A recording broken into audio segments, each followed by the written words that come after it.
हज कमेटी के चेयरमैन मोहम्मद सलीम ने सऊदी अरब हुकूमत की जानिब से हिंदुस्तान के कोटे में 1,76,000 के इजाफे पर कौंसल जनरल शाहिद आलम से इज़हार तशक्कुर किया और उन्हें तेलंगाना के आज़मीन हज के लिए रिहायशी इमारतों के इंतखाब में फासले पर खुसूसी तवज्जो के लिए नुमाइंदगी की जाएगी और मीडिया से बात करते हुए उन्होंने तफसीलात से वाकिफ करवाया।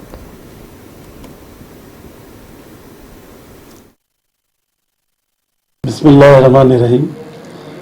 अल्लाह के करम से आपके जो है हाजियों का जो कोटा है डबल से भी थोड़ा ज़्यादा ही रहेगा इंशाल्लाह। इससे पहले आंध्रा और तेलंगाना के मिला के 3,100 कुछ हाजी गए थे, मगर खाली आपके आंध्रा का एम्बार्केशन जो है वहीं पर विजयवाड़ा से जाएंगे आंध्रा वाले बोल के मालूम हुआ।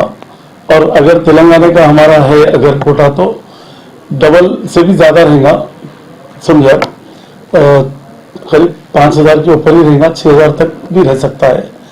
और अल्लाह के करम से अब के हर साल की तरह इस साल भी अच्छे इंतजाम रहेंगे।